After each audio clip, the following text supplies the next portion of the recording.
오늘도 귀한 찬양에 감사드립니다. 오늘부터 이제 명절이 시작이 됐습니다. 건강하시고 행복하시고 즐거운 명절 되시기를 바랍니다. 다음 주에 뵀을 때 너무 많이 드셔가지고 못 알아뵙지는 않겠죠.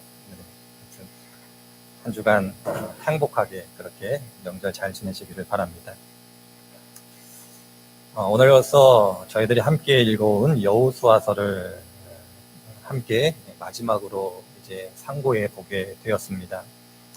여호수아서를 통해서 저희들이 큰 은혜를 받았고 이 자리에 계신 성도님들 한 분 한 분들께서 믿음의 소망을 갖게 되셨다 이렇게 생각할 때에 저희 교회에게 주시는 하나님의 말씀이었고 저희 교회에게 주시는 하나님의 소망이었다 이렇게 생각이 들어집니다. 그런 의미 속에서 함께 여호수아서를 통해서 은혜 받은 성도님들께 감사의 말씀드리고 함께 기도해 주셔서 감사드립니다. 그럴 때 오늘 함께 읽은 여호수아 23장과 24장을 통해서 여호수아서를 마감하면서 여호수아라고 불리는 한 인물을 통해서 하나님께서 다시금 우리들에게 교훈을 주고 계심을 기억할 때 오늘 함께 23장과 24장에 있음을 함께 살펴보려고 합니다. 하나님께서 함께 하시고 성령께서 저희들의 마음의 눈을 열어 하나님의 말씀을 발견할 수 있는 그러한 시간이 될 수 있도록 함께 기도해 주시기를 바랍니다. 다 경험하시고 아시는 내용이겠습니다만은 일반적으로 어떤 자리에 있다가 특별히 리더로서 어떤 자리에 있다가 그 자리에서 떠나게 되면 그분을 기념하는 예식을 행하게 됩니다. 보통 이임식 혹은 퇴임식 이런 표현으로 그분의 어떤 업적이라면 업적, 그분이 하신 일이라면 일, 그것을 기념하게 됩니다. 그러할 때 그 퇴임식의 주인공 되는 어떤 사람 혹은 어떤 분은 이임사 혹은 퇴임사라고 불리우는 마지막 이야기를 준비하게 됩니다. 당사자가 생각할 때에 가장 중요하게 생각하는 이야기를 하게 되고 그 이야기가 남겨질 자신이 속하였던 어떤 공동체, 어떤 단체에 유익함이 되었으면 좋겠다라는 의미 속에서 그러한 이야기를 하게 됩니다. 제가 가끔 이런 이임식 혹은 퇴임식에 참여해서 이임사 혹은 퇴임사를 하시는 말들을 들어보면 감동적인 말씀을 하실 때가 대부분이고 진심이 담겨 있고 진정이 담겨 있다는 것을 알게 됩니다. 그런 의미 속에서 어느 자리에서 떠나게 될 때에 그분이 남기는 말은 진정한 말이고 진실이 담긴 말이고 소중하고 귀한 말이다 그렇게 생각이 들어집니다.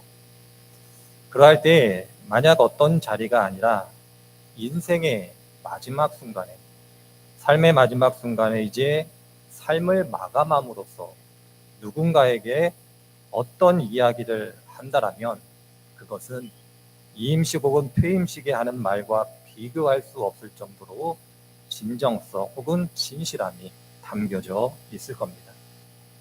더하여 사랑하고 소중하게 여기는 사람들에게 남기는 말이라면 더더욱 자신이 할 수 있는 모든 것, 진실을 담아 이야기하게 될 겁니다. 그런 의미 속에서 어떤 사람을 이해할 때 그분이 어떻게 살아왔는가, 그 사람이 어떻게 행동해 왔는가, 그것을 통해서도 그 사람을 이해할 수 있지만 그가 마지막으로 어떤 말을 남겼는가를 통해서도 그 사람을 이해할 수 있음을 저희들은 잘 알고 있습니다. 그의 삶이 그의 말로 남는 것이고 그 사람의 말을 통해서 그 사람의 진정성을 발견하게 되는 겁니다. 여러분들도 아시다시피 사람이 마지막 곧 죽음 앞에서는 모두 진실해지기 때문에 그가 남기는 말은 소중하다 이렇게 생각이 들어집니다. 성경을 읽어보면 예수님도 공생의 사역을 마감하시면서 그의 사랑하는 제자들에게 남기신 말씀이 기록이 되어져 있습니다. 요한복음 13장부터 17장까지는 고별 설교라고 학자들이 이름하고 있습니다. 요한복음 13장과 17장을 통해서 예수님께서 그의 사랑하는 제자들에게 마지막으로 하시는 말씀이 무엇인가를 저희들이 찾아볼 수 있고, 요한복음 13장부터 17장과 같이 긴 내용은 아닙니다만은 예수님께서 마지막으로 그의 제자들에게 부탁하신 말씀이 마태복음 28장에 기록되어져 있습니다. 요한복음에 있는 말씀은 너무나 긴 말씀이기 때문에 이 시간 말씀드릴 수는 없겠습니다만은 마태복음 28장에 있는 말씀은 여러분들도 잘 알고 계시는 말씀입니다. 마태복음 28장을 보면 예수님께서 마지막으로 이렇게 말씀하고 계십니다. 너희는 가서 모든 민족을 제자로 삼아 아버지와 아들과 성령의 이름으로 세례를 베풀고 내가 너희에게 분부한 모든 것을 가르쳐 지키게 하라. 볼지어다 내가 세상 끝날까지 너희와 항상 함께 있으리라. 이렇게 말씀하고 계십니다. 예수님께서 마태복음 28장을 통해서 마지막으로 그의 제자들에게 하신 말씀은 두 가지입니다. 하나는 땅끝까지 이르러 내 증인이 되라는 것, 선교와 전도, 곧 복음의 증거자로 살아가라고 그렇게 말씀하고 계시고, 또 한 가지는 그렇게 살아갈 때에 내가 너희와 항상 함께 할 것이니 담대하라고, 두려워하지 말라고 그렇게 위로하고 격려하고 계시는 장면을 마태복음 28장에서 보게 됩니다.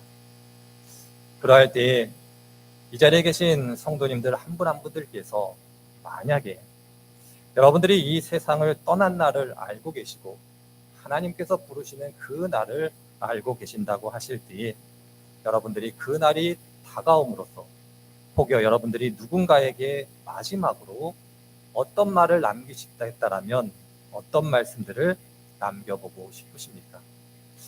부모로서, 누군가의 친구로서, 혹은 누군가를 아는 지인으로서 내가 마지막으로 어떤 말을 남길 수 있다면 과연 무슨 말씀을 남기고 싶으십니까? 인생을 잘 사는 방법 중에 하나가 이 말을 생각해보고 이 말을 작성해보는 것이다라고 그렇게 이야기하는 것을 볼 때 성도님들도 한 분 한 분들도 믿음의 길을 걸어가시면서 혹은 인생의 길을 걸어가시면서 나는 마지막으로 어떤 말을 남길 것인가 생각해 보시고 고민해 보는 것이 필요하다, 이렇게 말씀드려보고 싶습니다. 그러할 때 질문을 조금 달리해 보도록 하겠습니다. 만일 여러분들께서 신실한 그리스도인으로서 여러분들이 여러분들의 자녀를 포함하여 가족들에게 말씀을 남기실 수 있다면 어떤 말씀을 남겨보고 싶으십니까? 내가 사랑하는 자녀들과 가족들을 앞에 두고 이제 하나님의 부르심을 받을 그날을 내가 알게 되었을 때에 나는 나의 사랑하는 자녀들과 가족에게 어떤 말을 남길 것인가? 어떤 말을 남기고 싶으십니까? 지금 떠오르시는 그 말씀이 소중한 말씀이고 귀한 말씀이고 중요한 말씀이다, 그렇게 생각이 들어집니다. 그리고 그러한 말씀을 통해서 한 가족, 온 가정이 세워져 가는 것을 저희들 기억할 때 지금 생각하시는 말씀이 귀한 말씀일 것입니다. 그럼에도 불구하고 오늘 함께 읽은 여호수아 23장과 24장을 통해서 하나님께서 우리들에게 주시는 말씀이 있습니다. 얘들아, 너희들이 이 세상을 떠날 때에 나를 믿는 믿음 안에서 신실한 그리스도인으로서 일평생 살다가 내가 그렇게 사랑하는 자녀들과 가족들에게 마지막으로 남기는 말을 너희들이 하고 싶다라면 오늘 말씀을 기억하라고 그렇게 하나님께서 주시는 말씀이 여호수아 23장과 24장에 있는 말씀입니다. 여호수아 23장과 24장에 있는 말씀은 이렇게 시작됩니다. 여호수아가 나이가 많아 하나님의 부르심이 가까이 왔을 때에 이스라엘 백성들에게 남긴 말이다, 이렇게 시작하고 있습니다. 그래서 가장 중요한 말이고 한 명의 그리스도인으로서, 믿음의 사람으로서, 그리고 한 신앙 공동체의 지도자로서 그가 하나님을 믿고 섬겨왔고 하나님의 도우심과 역사하심을 경험했던 한 인물로서 남기는 말이기 때문에 중요한 말이다.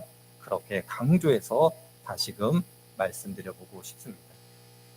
여호수아 23장과 24장을 읽어보면 여호수아는 큰 틀에서 세 가지를 이야기하고 있습니다. 첫 번째로는 이제 내가 하나님의 부르심을 받아 너희들을 떠나게 될 것인데 이제 너희들이 살아가야 될 가나안 땅 혹은 너희들이 살아가야 될 그 시대가 어떤 시대인지 분별하는 것이 필요하다. 그렇게 여호수아가 이야기하고 있습니다. 마태복음 16장을 보면 예수님께서도 비슷한 말씀을 하고 계십니다. 마태복음 16장은 이렇게 기록되어져 있습니다. 너희가 저녁에 하늘이 붉으면 날이 좋겠다 하고 아침에 하늘이 붉고 흐리면 날이 굳겠다 하나니 너희가 날씨는 분별할 줄 알면서 시대의 표적은 분별할 수 없느냐. 예수님께서 하신 말씀도 여호수아의 말씀과 같습니다. 너희들이 살아가고 있는 시대, 그 시대가 어떤 시대인지 분별하고 아는 것이 중요하다. 그래야지만 하나님의 백성으로서 살아갈 수 있다. 그렇게 이야기하고 있습니다. 우리들이 하나님을 믿는 사람으로서 그리스도인으로서의 정체성을 가지고 살아갈 때에 우리가 살아가고 있는, 우리가 하루하루 숨쉬고 생활하고 있는 이 시대, 이 삶이 어떤 것인가를 아는 것이 중요합니다. 그러할 때 여호수아는 이스라엘 백성들에게 이렇게 이야기합니다. 너희들이 이제 살아갈 시대는 아직 정복되지 않은 땅이 있고 몰아내지 않은 민족들이 있다. 바로 그 시대를 너희들이 살아가게 될 것이다. 여러분들이 많이 들었던 표현대로 이야기하자면 이미와 아직 그 사이에 이제 너희들이 살아가게 될 것이다. 이렇게 여호수아가 이야기하고 있습니다. 여호수아가 갖고 있는 문제의식, 그것은 정복되지 않은 땅과 몰아내지 않은 민족이 있다는 것이 아니라 그들과 더불어 살아갈 때 너희들이 그들을 닮아갈까 염려함에 있음을 기억하는 것이 중요합니다. 여호수아서를 통해서 하나님께서 끝없이 강조했던 것, 내가 걱정하는 한 가지가 있는데 그것은 너희들이 가나안 사람들을 닮아갈까 걱정한다. 이 말씀을 끝없이 했던 것을 기억할 때 여호수아가 너희들이 살아갈 시대를 분별하라고 이야기하고 있는 이유도 동일하다라고 말씀드릴 수 있을 겁니다. 하나님을 선택할 것이냐, 세상을 선택할 것이냐, 이 선택이 너희 앞에 있다. 그렇게 이야기하고 있습니다. 그러나 여호수아는 이것에서 끝나는 것이 아니라 더 큰 걱정을 가지고 있습니다. 그것은 너희들이 가나안을 따라 가나안 신들을 섬김으로써 하나님도 섬기고 가나안 신도 섬기는 그러한 믿음을 갖는 것이 나는 더 걱정스럽다. 그렇게 이야기하고 있습니다. 성경은 우리들에게 끝없이 이야기합니다. 하나님과 세상을 겸하여 섬기는 것, 그것은 하나님을 모르는 것보다 하나님께서 더 싫어하는 거다라고 그렇게 이야기하고 있는 것을 기억할 때 여호수아가 이야기하고 있는 바 세상을 겸하여 섬기는 것, 하나님도 섬기고 바알도 섬기는 것, 그것이 너희들이 경험하게 될 그리고 눈앞에 닥친 시련이다라는 것을 이야기하고 있음을 기억해야 할 것입니다. 성경은 그래서 끝없이 하나님을 믿는 하나님의 사람들에게 이야기하고 있습니다. 두 마음을 품지 말라고, 하나님만 섬기라고, 하나님만이 우리의 하나님이다라고 그렇게 이야기하고 있는 이유가 바로 여기에 있습니다. 교회 역사를 살펴보더라도 교회 공동체의 신앙 공동체 안에 있어서 가장 큰 어려움은 하나님을 부인하고 부정하고 떠나가는 것보다 하나님을 섬기고 세상을 겸하여 섬김으로 신앙 공동체를 어지럽히는 것이었음을 기억할 때에 시대를 분별하는 것, 우리들 앞에 놓여있는 도전이 무엇인가를 아는 것이 필요하다라고 여호수아가 이야기하고 있습니다. 바로 이것이 여호수아가 마지막으로 그의 사랑하는 백성들에게, 그의 후손들에게 남기는 이야기입니다. 그리고 이어 두 번째로 여호수아는 그러한 도전, 그러한 위협 혹은 그러한 유혹을 너희들이 당할 때에 하나님께서 원하시는 것이 무엇인가를 기억하라고 이야기하고 있습니다. 그것은 바로 하나님은 오직 하나님만을 섬기기를 원하고 바라신다라고 이야기하고 있습니다. 그래서 여호수아는 나와 내 집은 하나님을 섬길 것이다. 그러니 너희들도 선택하라고 그렇게 말하고 있는 이유가 바로 여기에 있습니다. 하나님도 섬기고 바알도 섬기는 것이 아니라 하나님을 섬기던 우상을 섬기던 둘 중 하나를 선택하라고 그렇게 권면함으로써 이스라엘 사람들로 인하여 그들이 오직 하나님만 섬기는 것이 옳다라는 것, 그것이 하나님께서 원하시는 것이다라는 것을 다시 한번 이스라엘 백성들에게 이야기하고 있습니다. 두 곳에 모두 다리를 걸치고 있는 것, 지난 시간에 저희들이 살펴본 것처럼 요단이라고 불리는 경계선에 서서 한쪽은 요단 동편에, 한쪽은 요단 서편에 두는 것이 아니라 온전히 요단 서편에 서야 됨을 여호수아가 우리들에게 이야기하고 있습니다. 오직 하나님만을 섬기는 것, 그것이 하나님께서 너희들에게 바라시는 바 믿음의 길이다라고 그렇게 여호수아가 마지막으로 당부의 이야기를 하고 있습니다. 그리고 마지막으로 가장 중요한 당부의 이야기를 하고 있는데, 그것은 너희들이 오직 하나님만을 섬겨가고자 할 때 너희들이 반드시 기억해야 할 것이 있다, 그렇게 여호수아가 이야기하고 있습니다. 세상에 유혹이 있을 것이고 시험이 있을 것이고, 그 시험 가운데 하나님도 섬기고 세상도 섬기고자 하는 그러한 유혹 가운데 너희들이 오직 하나님만을 섬기고자 결심하게 될 때에 다음 사실을 기억하면 오직 하나님만을 섬겨갈 수 있다, 그렇게 여호수아가 우리들에게 이야기하고 있습니다. 그것은 바로 두 가지입니다. 첫 번째로는 하나님께서 너희들에게 베풀어 주신 은혜를 잊지 말라고 그렇게 권면하고 있습니다. 여호수아는 이스라엘 백성들을 향하여 이렇게 이야기합니다.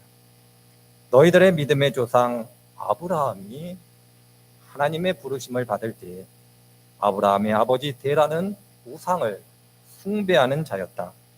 하나님이 아닌 우상 숭배자였다, 그렇게 이야기합니다. 그럼에도 불구하고 하나님께서 아브라함을 부르셔 믿음의 조상이 되게 하셨다.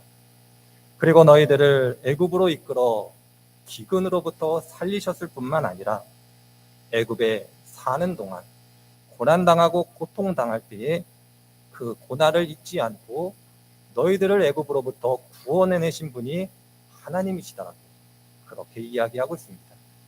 이에 더하여 가나안 땅을 너희들에게 선물로 주시고 그 땅에서 안식을 누리도록 허락하신 분이 하나님이시다. 이 큰 은혜를 잊지 말라, 그렇게 여호수아가 당부하고 있습니다.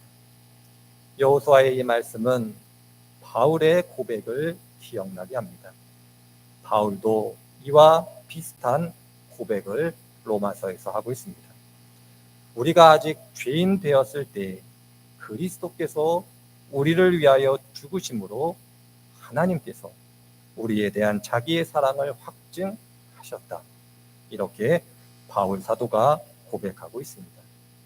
하나님의 은혜는 자격 없는 자에게 주어지는 것이고, 자격이 없지만 그들을 돌보시고 은혜 주시고 그들을 지켜가시는 그 하나님, 그 자격 없는 자에게 주시는 하나님의 은혜를 기억하면 하나님을 온전히 섬길 수 있다, 그렇게 이야기하고 있습니다. 그러할 때 하나님께서 왜 우리들에게 자격이 없음에도 불구하고 은혜를 주시는가 아는 것이 필요합니다. 시편 103편을 읽어보면 자격 없는 자에게 왜 하나님께서 은혜를 베풀어 주시는가, 그 이유를 발견하게 됩니다. 시편 103편은 이렇게 이야기하고 있습니다. 동이 서에서 먼 것 같이 우리의 죄가를 우리에게서 멀리 옮기셨으며, 아버지가 자식을 긍휼히 여김같이 여호와께서는 자기를 경외하는 자를 긍휼히 여기시나니, 이는 그가 우리의 체질을 아시며 우리가 단지 먼지일 뿐임을 아시기 때문이다. 이렇게 이야기하고 있습니다. 하나님께서 자격 없는 우리들에게 은혜를 베풀어 주시는 이유는 하나님께서 우리의 체질을 아시기 때문입니다. 우리의 체질은 먼지다라고 그렇게 성경이 이해하고 있습니다. 유한한 존재이고 영원이 아닌 순간에 집착하고 허무한 것에 마음이 뺏기는 존재. 그럼으로써 그것이 유혹할 때 그것에 넘어갈 수밖에 없는 한계를 지닌 것이 우리들이다라는 것. 그것을 하나님께서 아시기 때문에 그가 자격 없으나 우리들을 돌보시고 은혜 주신다. 그렇게 성경이 이야기하고 있습니다. 자격 없는 자에게 베풀어 주시는 은혜. 자격이 없지만 그러함에도 불구하고 그 은총을 주시는 하나님, 그 은혜를 우리들이 기억할 수 있다면 어떤 유혹이 온다 할지라도 이겨낼 수 있다. 그렇게 여호수아가 우리들에게 권면하고 있습니다. 성경은 많은 곳에서 하나님의 은혜를 기억하므로 믿음의 시험을 이겨냈던 많은 사람들을 발견할 때 바로 이 사실을 우리들 마음속에 새겨 두어야 할 것입니다. 우리들이 즐겨보려는 복음성가의 한 구절은 이와 같습니다. 모든 것이 하나님의 은혜고 내 삶에 당연한 것은 하나도 없다라는 것을 내가 알게 되었습니다. 복음성가의 가사이지만 하나님을 온전히 섬기고자 하는 우리의 신앙의 고백, 간증이 되어야 할 것입니다. 바로 이것이 여호수아가 온전히 하나님을 섬기기 위하여 그의 사랑하는 백성들에게 당부하는 첫 번째 말입니다. 두 번째로는 하나님께서 질투하시는 하나님임을 잊지 말라, 그렇게 당부하고 있습니다. 성경을 보면 하나님께서 스스로 자기 자신에 대하여 설명하고 계시는 많은 부분이 있습니다. 하나님께서 스스로 자기 자신을 질투하는 하나님이다라고 말씀하신 장면은 십계명을 주시면서 하신 말씀입니다. 나는 질투하는 하나님이다. 그러니 내 계명을 지키라. 이렇게 말씀하고 계시는 하나님을 발견하게 됩니다. 질투라는 단어는 어떻게 보면 긍정보다는 부정적인 의미가 많은 단어입니다. 사전적 의미를 살펴보면 샘을 내고 미워하는 마음, 그것이 질투이고, 이웃의 행복을 슬퍼하는 마음이 질투이고, 나의 행복을 위하여 다른 사람의 불행을 기뻐하는 마음이 질투다라고 사전적으로 정의를 내리고 있습니다. 하나님께서 질투하신다라니, 하나님께서 우리들을 샘을 내고 미워하시고 우리의 불행을 기뻐하시는 분이 하나님이다라니, 그렇게 이해할 수는 없을 겁니다. 물론 신앙 안에서 우리의 신앙의 선배들은 질투라는 것을 큰 죄로 여겼습니다마는, 그러나 하나님께서 자기 자신에 대하여 스스로 나는 질투하는 하나님이다라고 표현할 때에는 그런 의미로 사용되고 있는 것은 아닙니다. 부정적인 의미가 아닌 하나님 스스로 자기 자신을 설명할 때 나는 질투하는 하나님이다, 이렇게 표현하는 것은 부정이 아닌 긍정의 의미로 이해하셔야 합니다. 그러할 때 저는 이렇게 표현해 보고 싶습니다. 사랑의 역설적인 표현이 질투다라고. 질투는 어떻게 생각해 보면 사랑이 크기 때문에 하는 것이 질투라고 이야기해 볼 수가 있을 겁니다.